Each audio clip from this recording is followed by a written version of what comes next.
Welcome to BSc Complementary Physics, Semester 4, C28, Emission Spectrum and Emission Spectrometer or Emission Spectrophotometer. 28th lecture, Complementary Physics, Semester 4. So before seeing the emission spectrometer, let us see what is emission spectra. You know, spectra is classified into two mainly. One is emission spectra and other is absorption spectra. Emission spectra we have, absorption spectra we have seen in the last class, absorption spectrometer. Today we see emission spectra. Spectra are broadly classified into two. One is emission spectra and the other is absorption spectra. And today we explain what is called emission spectra.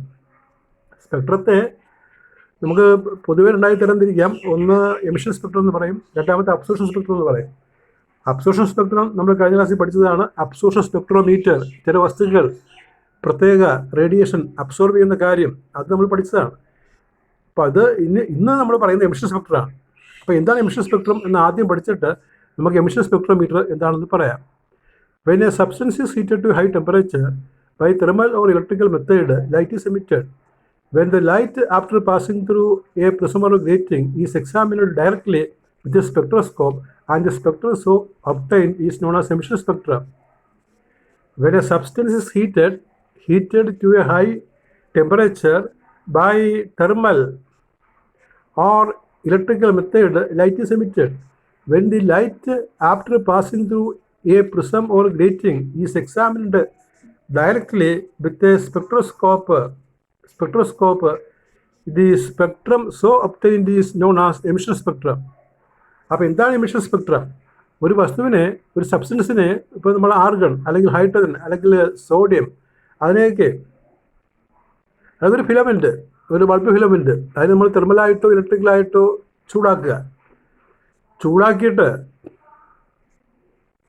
ചൂടാക്കുമ്പോൾ അതിൽ light emit ചെയ്യും. ഒരു filament ചൂടാക്കിയാൽ, ഒരു tungsten filament നമ്മൾ red hot ആക്കുകയാണെങ്കിൽ, white hot ആക്കുകയാണെങ്കിൽ light emit ചെയ്യും. ഈ light നമ്മൾ ഒരു പ്രിസം വെച്ച് അല്ലെങ്കിൽ ഗ്രേറ്റിംഗ് വെച്ച് ഡിസ്പേഴ്സ് ചെയ്തിട്ട് സ്പെക്ട്രോസ്കോപ്പിൽ സ്വീകരിക്കും. അപ്പോൾ കാണുന്ന സ്പെക്ട്രത്തെ വിളിക്കുന്ന പേരാണ് എമിഷൻ സ്പെക്ട്രം. ഏതെങ്കിലും വസ്തു എടുത്തിട്ട് അതിന് റെഡ് ഹോട്ട് ആക്കിയാൽ, വൈറ്റ് ഹോട്ട് ആക്കിയാൽ ലൈറ്റ് എമിറ്റ് ചെയ്യും. ആ ലൈറ്റ് പ്രൊഡ്യൂസ് ചെയ്യുന്ന, ഒരു പ്രിസത്തിലൂടെ കടന്നു പോകുമ്പോൾ പ്രൊഡ്യൂസ് ചെയ്യുന്ന സ്പെക്ട്രത്തെ വിളിക്കുമ്പോൾ എമിഷൻ സ്പെക്ട്രം. അബ്സോർപ്ഷൻ സ്പെക്ട്രം എന്താണ്? ഇത്തരം എമിഷൻ സ്പെക്ട്രം ലൈറ്റ് ഏതെങ്കിലും വസ്തുവിനകത്തുകൂടി കടന്നു പോകുമ്പോഴാണ് ചില ലൈൻസ് അബ്സോർബ് ചെയ്തിട്ട് നമുക്ക് അബ്സോർപ്ഷൻ സ്പെക്ട്രം എന്ന് പറയുന്നത്. എമിഷൻ സ്പെക്ട്രം അതിൻ്റെ റേസ് പോകുന്ന പാത്തിൽ ഒരു ട്യൂബിനകത്ത് ഏതെങ്കിലും വസ്തു വെച്ചാൽ ആ വസ്തു അതിൻ്റെ ക്യാരക്ടറിസ്റ്റിക് ലൈറ്റ് അബ്സോർബ് ചെയ്യുമ്പോഴാണ് നമുക്ക് അബ്സോർപ്ഷൻ സ്പെക്ട്രം കിട്ടുന്നത്. അബ്സോർപ്ഷൻ സ്പെക്ട്രം ഡാർക്ക് ലൈൻസാണ്. എമിഷൻ സ്പെക്ട്രം എല്ലാം ബ്രൈറ്റ് ലൈൻസ് ആയിരിക്കും. അപ്പോൾ ഇവിടെ എമിഷൻ സ്പെക്ട്രം മാത്രം എടുക്കുമ്പോൾ അവിടെ എല്ലാം ബ്രൈറ്റ് ലൈൻസ് ആയിട്ടാണ് അല്ലെങ്കിൽ ബാൻഡ്സ് ആയിട്ടാണ് നമുക്ക് കിട്ടുന്നത്. ഇനി ഈ എമിഷൻ സ്പെക്ട്രം പല ക്ലാസ് ആയിട്ട് നമ്മൾ ഭാഗിക്കാറുണ്ട്. Emission spectra, types of emission spectra. അപ്പോൾ നോക്കിയാൽ സ്പെക്ട്രം വൈഡായിട്ട് രണ്ടായിട്ട് ഭാഗിക്കും. ഒന്ന് എമിഷൻ സ്പെക്ട്രം, രണ്ടാമത്തെ അബ്സോർപ്ഷൻ സ്പെക്ട്രം. അതിൽ തന്നെ എമിഷൻ സ്പെക്ട്രം പിന്നെ വീണ്ടും മൂന്നായിട്ട് തരംതിരിക്കും. അതിനെ നമ്മൾ 3 types, 3 തരം എമിഷൻ സ്പെക്ട്ര ഉള്ളത്. ഒന്ന് കണ്ടിന്യൂസ്, രണ്ടാമത്തെ ബാൻഡ്, മൂന്നാമത്തെ line. Emission spectra are of 3 types. Number 1, continuous spectra. A continuous spectrum is characterized by uninterrupted emission over a considerable wavelength region and by the absence of sharp lines or discrete bands. ഇപ്പോൾ discrete ബാൻഡ്സോ sharp ലൈൻസോ ഇല്ലാതെ എല്ലാ കളേഴ്സും നമ്മൾ field of വ്യൂവിൽ കാണുകയാണെങ്കിൽ അത്തരം സ്പെക്ട്രത്തെ വിളിക്കുന്ന continuous. എല്ലാ കളേഴ്സും കാണും, കളേഴ്സ് കണ്ടിന്യൂസ് ആണ്. അവയെ സെപ്പറേറ്റ് ചെയ്യാനായിട്ട് പിന്നെ ഗ്യാപ്പുകൾ ഉണ്ടാകത്തില്ല, അല്ലെങ്കിൽ ബാൻഡുകളായിട്ട് പ്രത്യക്ഷപ്പെടത്തില്ല, പിന്നെ ലൈനിലായിട്ട് പ്രത്യക്ഷപ്പെടത്തില്ല. എല്ലാ നിറങ്ങളും ഉണ്ടാകും. ഒരു നിറം, ഒരു കളർ ലൈറ്റ് തീരുമ്പോൾ അടുത്ത ആരംഭിക്കും. എല്ലാം കണ്ടിന്യൂസ് ആയിരിക്കും. അത്തരം സ്പെക്ട്രത്തെ വിളിക്കുന്ന പേരാണ് കണ്ടിന്യൂസ് സ്പെക്ട്രം. കളേഴ്സ് ഒന്നിന് പുറത്ത് മറ്റൊന്ന് ഓവർലാപ്പ് ചെയ്ത് എല്ലാ കളേഴ്സും കാണാം. അവയെ സെപ്പറേറ്റ് ചെയ്യാൻ പ്രത്യേകം ഡാർക്ക് ഗ്യാപ്പ് ഈ സ്പെക്ട്രത്തിൽ ഉണ്ടാകില്ല. This type of spectrum is obtained when matter is heated in bulk quantity. വസ്തുക്കൾ മൊത്തമായിട്ട് ചൂടാക്കുമ്പോഴാണ് ഇത്തരം സ്പെക്ട്രം എമിറ്റ് ചെയ്യുന്നത്. For example, incandescent solids emit continuous spectra when they are heated until they glow. ചില വസ്തുക്കൾ നമ്മൾ ചൂടാക്കുകയാണെങ്കിൽ ഇത്തരം സ്പെക്ട്രം എമിറ്റ് ചെയ്യാറുണ്ട്. Continuous spectra do not depend on the chemical composition of the substance. വസ്തുവിൻ്റെ രാസഘടനയെ കണ്ടിന്യൂസ് സ്പെക്ട്രം ആശ്രയിക്കുന്നില്ല. It depends only on the temperature to which the substance is heated. ഈ വസ്തു എത്രമാത്രം ടെമ്പറേച്ചർ ചൂടാക്കും, ആ ടെമ്പറേച്ചറിനെ മാത്രമാണ് ഇത് ഡിപ്പെൻഡ് ചെയ്യുന്നത്. Hence continuous spectra cannot be used for spectrochemical analysis. അതുകൊണ്ട് കണ്ടിന്യൂസ് സ്പെക്ട്രോ കെമിക്കൽ അനാലിസിസ് ഉപയോഗിക്കാറില്ല. ഈ spectra are avoid by volatilising the sample before excitation. അപ്പോൾ ഇത്തരം സ്പെക്ട്ര ഒഴിവാക്കാൻ വേണ്ടി നമ്മൾ ഈ വസ്തുവിനെ വേപ്പറൈസ് ചെയ്യാറുണ്ട്.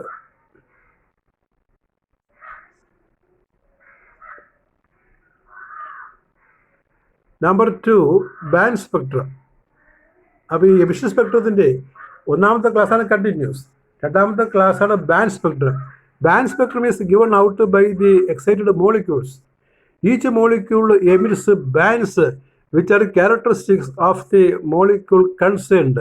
Hence, band spectrum is called molecular spectrum. A band spectrum consists of a group of lines so close together that under ordinary conditions they appear as a continuous band.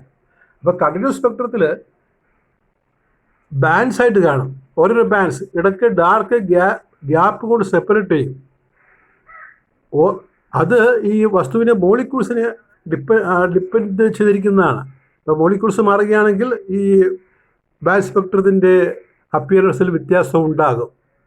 Band spectra are not of much use in emission spectroscopy. ഇവയ്ക്ക് emission സ്പെക്ട്രോസ്കോപ്പിയിൽ വലിയ പ്രാധാന്യമില്ല. They can be avoided providing sufficient energy to molecule as they are broken up into individual atoms. അപ്പോൾ ഇതിന് ഈ energy കൊടുത്ത് പഴയ പോലെ നമ്മൾ വോൾട്ടലൈസ് ചെയ്യണം, അല്ലെങ്കിൽ മോളിക്യൂൾസിനെ എല്ലാത്തിനെയും ആറ്റമായിട്ട് മാറ്റിയിട്ടാണ് ഈ എമിഷൻ സ്പെക്ട്രം പഠിക്കാറുള്ളത്. അപ്പോൾ കണ്ടിന്യൂസ് സ്പെക്ട്രവും ഈ ബാൻഡ് സ്പെക്ട്രവും ഡയറക്റ്റ് എമിഷൻ സ്പെക്ട്ര സ്റ്റഡി ചെയ്യാൻ വേണ്ടി ഉപയോഗിക്കാറില്ല. അതിന് എമിഷൻ സ്പെക്ട്രം സ്റ്റഡിക്ക് പ്രധാനമായിട്ട് ലൈൻ സ്പെക്ട്രമാണ് ഉപയോഗിക്കുന്നത്. അതാണ് മൂന്നാമത്തെ ക്ലാസ്, ലൈൻ സ്പെക്ട്ര. അപ്പോൾ നോക്കണം, ഈ എമിഷൻ സ്പെക്ട്രം നമ്മൾ മൂന്നായി ക്ലാസിഫൈ ചെയ്തിട്ടുണ്ട്. ഒന്ന് കണ്ടിന്യൂസ്, രണ്ടാമത്തത് ബാൻഡ്, മൂന്നാമത്തെ ലൈൻ. ഈ ലൈൻ സ്പെക്ട്രത്തിനാണ് ഏറ്റവും അധികം പ്രാധാന്യമുള്ളത്. Line spectra are atomic spectra. Line spectrum consist of discrete irregularly spaced lines. This type of spectrum is obtained when light emitting substance is in the atomic state. In molecules, there are vibrational and rotational energy levels which are superimposed on the electronic energy levels. Line spectrum depends on the type of the atom and hence it is of predominant importance in emission spectroscopy. അപ്പോൾ emission സ്പെക്ട്രോസ്കോപ്പിയിൽ ഏറ്റവും പ്രധാനപ്പെട്ട സ്പെക്ട്രമാണ് line spectrum എന്ന് പറയുന്നത്. Hydrogen lamp, hydrogen gas ഒരു ബൾബിനകത്ത് എടുത്തിട്ട് bulb illuminate ചെയ്താൽ നമുക്കിട്ട് hydrogen സ്പെക്ട്രമാണ്. Hydrogen spectrum ഒരു simplest line സ്പെക്ട്രമാണ്. Line സ്പെക്ട്രത്തിൻ്റെ ഏറ്റവും സിമ്പിളായിട്ടുള്ള ഫോമാണ് ഹൈഡ്രജൻ സ്പെക്ട്രം എന്നാണ് പറയുന്നത്. ഹൈഡ്രജൻ ഗ്യാസ് നിറച്ച ഒരു ബൾബ് ലൈറ്റ് പുറത്തേക്ക് വിട്ടാൽ അത് തരുന്ന സ്പെക്ട്രമാണ് ലൈൻ സ്പെക്ട്രം. ഒരു എക്സാമ്പിളാണത്. The origin of line spectrum can be explained on the basis of Bohr theory. ഈ ബോർസ് അറ്റോമിക് തിയറി വെച്ചിട്ട് ഈ ലൈൻ സ്പെക്ട്രത്തിൻ്റെ ഒറിജിൻ എക്സ്പ്ലെയിൻ ചെയ്യാൻ. അപ്പോൾ നമ്മൾ first orbit, second orbit, third orbit എന്നൊക്കെ പറയുന്ന ആ രീതി വെച്ചിട്ട് electrons of an atom in the ground state will be in the lowermost permitted energy levels. When the atom gets excited by electric or thermal methods, its electrons, particularly valence electrons, move from the inner orbits to outer orbits. അപ്പോൾ നമ്മൾ ഇത്തരം ആറ്റമുകളെ നമ്മൾ ഇലക്ട്രിക്കലായിട്ടോ അല്ലെങ്കിൽ തെർമലായിട്ടോ excite ചെയ്താൽ ആറ്റംസിലെ electrons inner ഓർബിറ്റിൽ നിന്ന് ഔട്ടറിലേക്ക് പോകും. The excited electron rapidly emits energy and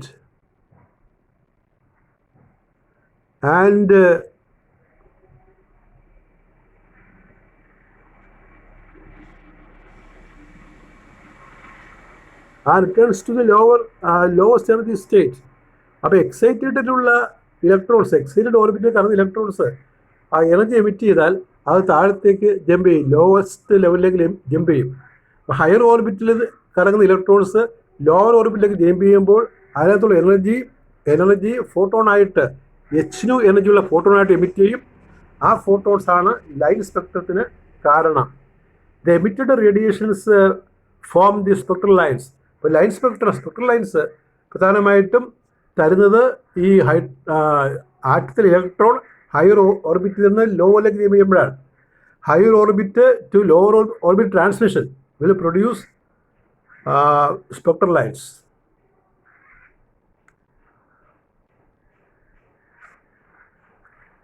ഇനിയാണ് നമ്മൾ എമിഷൻ സ്പെക്ട്രോമീറ്റർ പറയുന്നത്.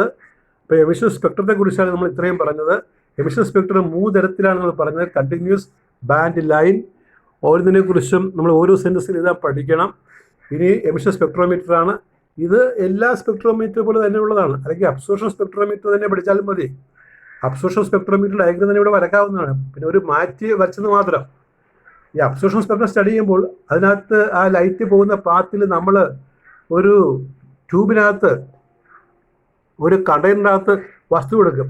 ആ കണ്ടെയ്നർ ഒഴിവാക്കി കഴിഞ്ഞാൽ ഈ ലൈൻ അബ്സോർബ് ചെയ്യാൻ വേണ്ടി വെക്കുന്ന വസ്തു, അതിൻ്റെ കണ്ടെയ്നർ ഒഴിവാക്കി കഴിഞ്ഞാൽ കിട്ടുന്നതാണ് എമിഷൻ സ്പെക്ട്രോമീറ്റർ.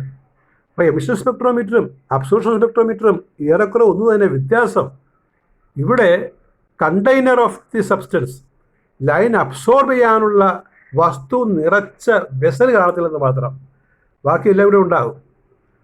അപ്പോൾ എമിഷൻ സ്പെക്ട്രോമീറ്ററിൻ്റെ ഒരു പടം ഇത് തന്നെ അബ്സോർഷൻ സ്പെക്ട്രോമീറ്ററായിട്ട് വിചാരിക്കാം.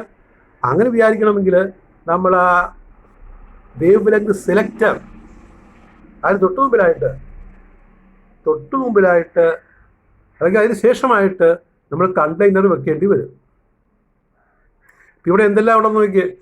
ആദ്യം ആറ്റം, ലൈറ്റ് എമിറ്റ് ചെയ്യുന്ന ബൾബ് എന്ന് വേണമെങ്കിൽ പറയാം. എക്സൈറ്റേഷൻ നടക്കുന്ന ബൾബ്, ഹൈഡ്രജൻ ബൾബാണെങ്കിൽ ഹൈഡ്രജൻ.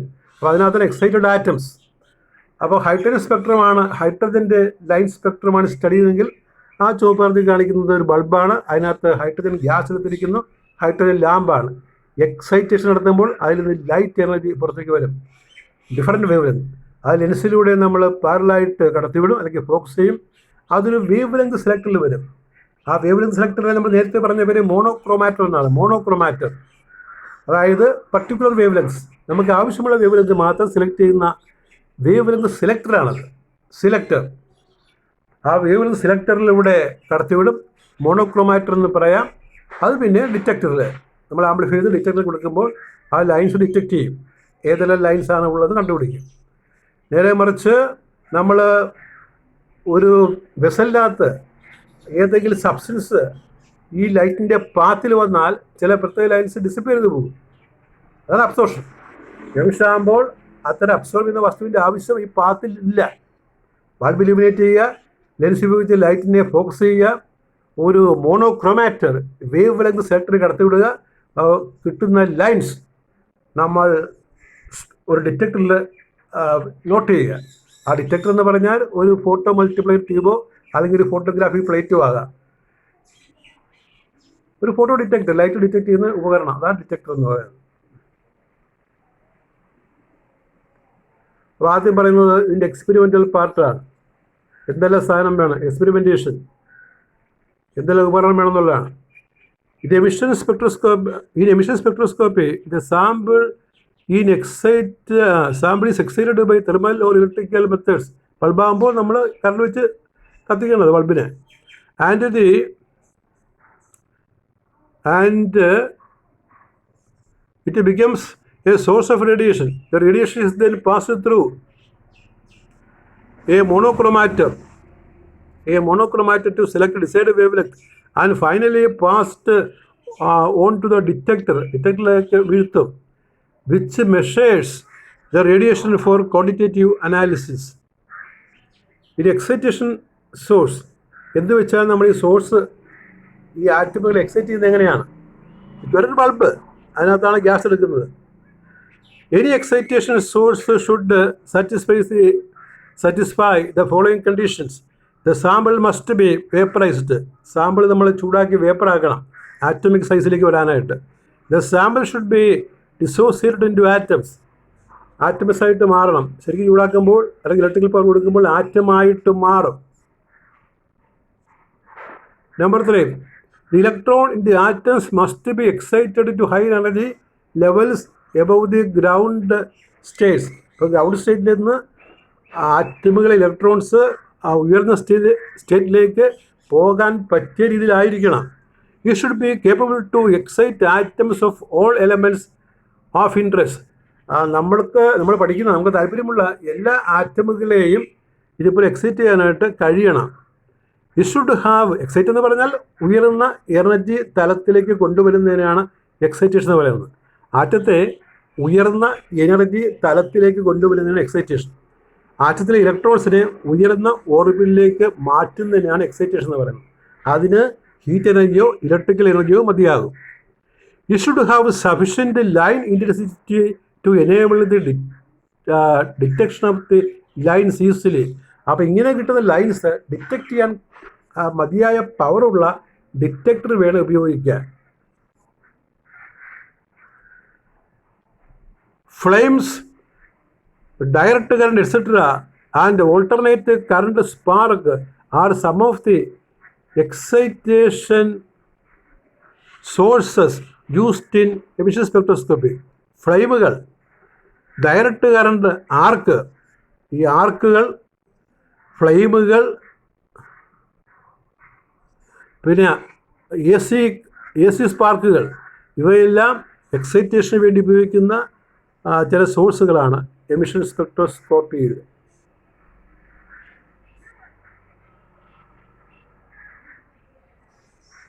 ഇനി സാമ്പിൾ ഹാൻഡ്ലിംഗ്. നമ്മൾ ഏത് സബ്സ്റ്റൻസിൻ്റെ എമിഷൻ സ്പെക്ട്രോസ്കോപ്പിയാണ് പഠിക്കുന്നത് അത്. The samples for emission spectroscopy may be solids or liquids. If the sample is solid having good conductance properties and if it can withstand high temperature, then it can be used as an electrode required for the electric discharge. അപ്പോൾ electric ഡിസ്ചാർജിന് ഉപയോഗിക്കുന്ന ഇലക്ട്രോഡായിട്ടും ഈ സോഴ്സിനെ നമുക്ക് ഉപയോഗിക്കാവുന്നതാണ്. If the sample is not a good conductor, then it is powdered and mixed with graphite powder. ഇതൊരു good conductor അല്ലെങ്കിൽ നമ്മൾ പൗഡർ ചെയ്ത് ഗ്രാഫൈറ്റ് പൗഡറായിട്ട് മിക്സ് ചെയ്യും. The mixture is kept in the cup or depression, ഒരു കുഴി, depression in the graphite electrode. When electrical discharge takes place from the surface of the electrode, sample is vaporized and spectrographic emission takes place. അപ്പോൾ നമുക്ക് പിന്നെ പൗഡറാക്കി ഒരു graphite ഹോളിൽ വെച്ചിട്ട് നമുക്ക് spark ഉണ്ടാക്കാവുന്നതാണ്. പിന്നെ സ്പാർക്ക് വർക്ക് ചെയ്യുമ്പോൾ ഈ വസ്തു വേപ്പറൈസ് ചെയ്യും. അങ്ങനെ അതിൻ്റെ എമിഷൻ സ്പെക്ട്രം അതിൻ്റെ സ്പെക്ട്രം എമിറ്റ് ചെയ്യും. Special sample holders are used to handle liquid samples. ഇപ്പോൾ സാമ്പിൾ ലിക്വിഡ് ഫോമിലാണെങ്കിൽ അത് കൈകാര്യം ചെയ്യാനായിട്ട് അതിന് പറ്റിയ ഹോൾഡേഴ്സ് ലഭ്യമാണ്.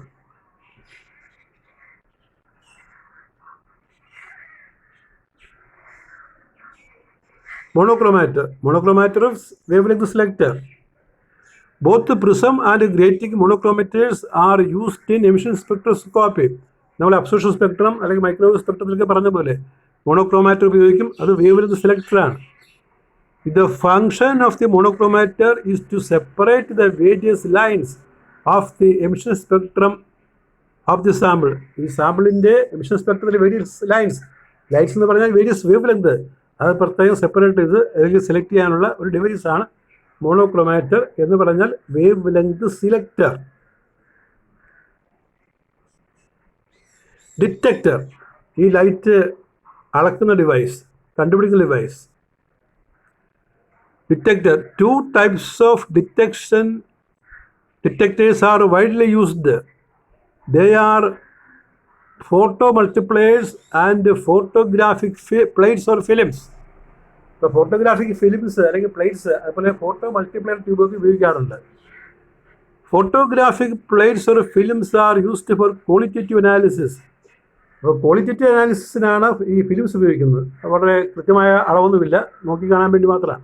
While photo multipliers are used for quantitative analysis. കൃത്യമായ മെഷർമെൻറ്റിന്, ക്വാണ്ടിറ്റേറ്റീവ് അനാലിസിസിന് നമ്മൾ സാധാരണ ഫോട്ടോ മൾട്ടിപ്ലയേഴ്സ് ട്യൂബുകളാണ് ഉപയോഗിക്കുന്നത്.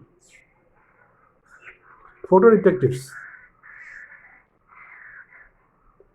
അപ്പോൾ അതിൻ്റെ ഈ ഭാഗത്തു നിന്നുള്ള ക്വസ്റ്റ്യൻസാണ് ഇവിടെ കൊടുത്തിരിക്കുന്നത്. Questions. With a suitable diagram explain the working of spectrophotometer. Emission spectrophotometer കേട്ടോ, എമിഷൻ സ്പെക്ട്രം ആക്കണം.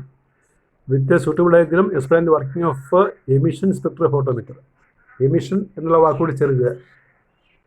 അടുത്ത question. Distinguish between continuous Spectra, band Spectra and light Spectra. നമ്മൾ 3 പറഞ്ഞിട്ടുണ്ട്.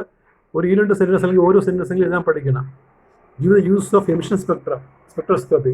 എമിഷൻ സ്പെക്ട്രോസ്കോപ്പിയുടെ ഉപയോഗം എന്താണ്? നമ്മൾ എല്ലാത്തിനകത്തും ഇങ്ങനെ ഓരോ ഉപയോഗം പഠിക്കാറുണ്ട്. അപ്പോൾ ഇതിൻ്റെ ഉപയോഗം എന്താണ്? എല്ലാത്തിൻ്റെ ഉപയോഗം ആൾമോസ്റ്റ് കോമൺ ആണ്. അതായത് ഈ മെറ്റീരിയൽസിൻ്റെ കോമ്പസിഷൻ പഠിക്കാൻ വേണ്ടിയാണ്, ഘടന പഠിക്കാൻ വേണ്ടിയാണ്, കോൺഫിഗറേഷൻ പഠിക്കാൻ വേണ്ടിയാണെന്നൊക്കെ പറഞ്ഞാൽ മതി. എല്ലാത്തിനും almost same. Atomic emission spectroscopy AES uses quantitative measurement of the optical emission from excited atoms to determine analytic concentration. ഒരു വസ്തുവിൻ്റെ കോൺസെൻട്രേഷൻ, ആ വസ്തുവിൻ്റെ ഘടന, അത് എന്തെല്ലാം ഉണ്ട്, അതിൻ്റെ കോൺസെൻട്രേഷൻ എന്താണ്, അതൊക്കെ അളക്കാൻ വേണ്ടിയാണ് നമ്മൾ ഈ അറ്റോമിക് എമിഷൻ സ്പെക്ട്രോസ്കോപ്പി ഉപയോഗിക്കുന്നത്. Analyte atoms. നമ്മൾ പരിശോധിക്കുന്ന ആറ്റംസ്, നമ്മൾ അനലൈസ് ചെയ്യുന്ന atoms. Analyte atoms in solution are aspirated into excitation region where they are dissolved, vaporized and atomized by flame discharge or plasma. അപ്പോൾ ഏത് വസ്തു തന്നാലും നമ്മൾ ചൂടാക്കി അല്ലെങ്കിൽ ഇലക്ട്രിക്കലായിട്ട് അതിനെ ആറ്റമൈസ് ചെയ്യണം, എന്നിട്ടാണ് സ്റ്റഡി ചെയ്യേണ്ടത്. Electron configuration of elements can be also studied using emission spectroscopy. അപ്പോൾ ഇലക്ട്രോൺ കോൺഫിഗറേഷൻ, ഓരോ ഓർബിറ്റിലും എത്ര ഇലക്ട്രോൺസ് ഉണ്ട് ആറ്റമുകളുടെ, അതൊക്കെ പഠിക്കാനായിട്ട് ഇത് ഉപയോഗിക്കാം. അപ്പോൾ എമിഷൻ സ്പെക്ട്രോസ്കോപ്പി വസ്തുക്കളുടെ കോമ്പസിഷനും അതുപോലെ അതിൻ്റെ ആറ്റമിക് സ്ട്രക്ചറും ഒക്കെ പഠിക്കാൻ വേണ്ടി ഉപയോഗിക്കുന്ന ഒരു ഭാഗമാണ്, ശാസ്ത്ര ഭാഗമാണ്. അതാണ് ആൻസർ. അപ്പോൾ ഇതോടുകൂടി നമ്മൾ സ്പെക്ട്രോസ്കോപ്പി എന്ന് പറയുന്ന ചാപ്റ്റർ തീരുകയാണ്. അതിനകത്ത് എല്ലാ എസ്സയും ഇപ്പോൾ ആൾമോസ്റ്റ് സെയിം ആണ്, ആൾമോസ്റ്റ് വലിയ വ്യത്യാസമൊന്നുമില്ല. നമ്മൾ മൈക്രോവേവ് സ്പെക്ട്രോസ്കോപ്പി പഠിച്ചു, അതുപോലെ തന്നെ infrared spectroscopy, visible spectroscopy, visible ultraviolet spectroscopy, ഇപ്പോൾ പിന്നെ അബ്സോർപ്ഷൻ സ്പെക്ട്രോസ്കോപ്പി, ഇപ്പോൾ എമിഷൻ സ്പെക്ട്രോസ്കോപ്പി. ഇപ്പോൾ 4 തന്നെ പഠിക്കുന്നുണ്ട്. അപ്പോൾ അതിൽ പിന്നെ ഈ മൈക്രോവേവും അതുപോലെ ഇൻഫ്രാറെഡും ഒന്ന് ശരിക്കും പഠിച്ചുകൊള്ളുക. മൈക്രോവേവ് സ്പെക്ട്രോസ്കോപ്പിയും ഇൻഫ്രാറെഡ് സ്പെക്ട്രോസ്കോപ്പിയും ഒന്ന് ശരിക്കും പഠിക്കുക. മൈക്രോവേവ് റൊട്ടേഷൻ സ്പെക്ട്രാണ് മോളിക്യൂളിൻ്റെ, ഇൻഫ്രാറെഡ് വൈബ്രേഷൻ സ്പെക്ട്രാണ്. അപ്പോൾ അവ രണ്ടും അതിൻ്റെ അപ്പാരറ്റസും യൂസും ഒന്ന് ശരിക്കും പഠിക്കുക. ഒരു എസ് ടൈപ്പ് ക്വസ്റ്റ്യൻ പ്രതീക്ഷിക്കാവുന്നതാണ്. അത് മിക്കവാറും ഈ മൈക്രോവേവ് സ്പെക്ട്രോസ്കോപ്പിയോ അല്ലെങ്കിൽ പിന്നെ ഇൻഫ്രാറെഡ് സ്പെക്ട്രോസ്കോപ്പിയോ ആകാം. ഏത് വേണമെങ്കിലും ചോദിക്കാം പരീക്ഷയില്ലേ. അപ്പോൾ 2 പ്രാധാന്യത്തിൽ പഠിക്കുക, പിന്നെ എല്ലാം ഒന്ന് വായിച്ചിരിക്കുക. ഏതെങ്കിലും ഒന്ന് പഠിച്ചാലും മറ്റുള്ളതൊക്കെ നമുക്ക് എഴുതാൻ പറ്റുന്ന രീതിയിൽ അതിൻ്റെ കാര്യങ്ങൾ, കാരണം ചെറിയ ചെറിയ അറേഞ്ച്മെൻറ്റ് വ്യത്യാസമേ ഉണ്ട്. അപ്പോൾ ഇതോടുകൂടി ഈ സ്പെക്ട്രോസ്കോപ്പിക് ടെക്നിക്ക് എന്ന് പറയുന്ന ചാപ്റ്റർ തീരുകയാണ്. ഇനി നമ്മൾ അടുത്ത ക്ലാസ്സിൽ 5ാമത്തെ ചാപ്റ്റർ ഇലക്ട്രോണിക്സ് ആരംഭിക്കുന്നതായിരിക്കും. 5, 6 ചാപ്റ്റേഴ്സ്, 5 ഇലക്ട്രോണിക്സ്, 6ാമത്തെ ഡിജിറ്റൽ ഇലക്ട്രോണിക്സ്. അപ്പോൾ 5ാമത്തെ ചാപ്റ്റർ അടുത്ത ക്ലാസ്സിൽ ആരംഭിക്കും. അപ്പോൾ 4 ചാപ്റ്റർ കംപ്ലീറ്റ് ആയിരിക്കുകയാണ്. അപ്പോൾ ഇതൊരു ചെറിയ ചാപ്റ്ററിലാണ് ടെസ്റ്റ് പറഞ്ഞത്, 4 മണിക്കൂർ ചാപ്റ്റർ എന്നാണ് പറഞ്ഞത്. പക്ഷെ നമ്മൾ കുറേ നേരം പറഞ്ഞു. അപ്പോൾ അതിൽ